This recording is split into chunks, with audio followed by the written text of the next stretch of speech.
Le tourisme, c'est une mine d'or. Alors, on dit toujours la France est la première destination touristique du monde. Ce n'est pas tout à fait vrai. Je prends une comparaison. C'est un domaine que j'ai beaucoup creusé avec ma collègue qui s'occupe de cela au gouvernement.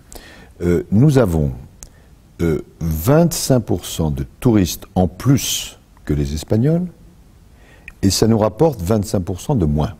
Ça prouve qu'il y a quand même un problème. Le problème, c'est que nous ne considérons pas le tourisme assez comme une filière industrielle. Or, c'est une filière qui peut rapporter énormément d'emplois qui ne sont pas délocalisables et de devises.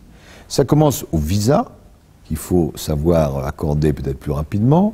Ça continue avec les transports, qui doivent faciliter l'avenue en France. L'accueil.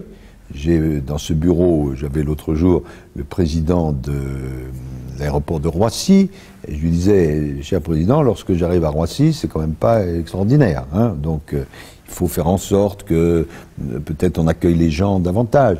La liaison entre Roissy, Charles de Gaulle et la gare, l'accueil dans les hôtels, la sécurité, la diversité des régions françaises.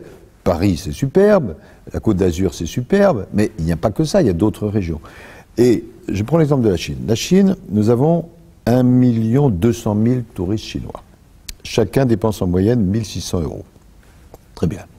Les Chinois sont actuellement 90 millions à voyager à l'extérieur.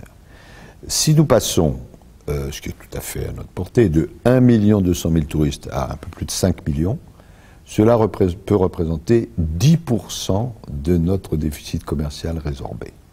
Donc vous voyez l'ampleur de cela. Et les professionnels du tourisme sont extrêmement désireux d'aller dans ce sens.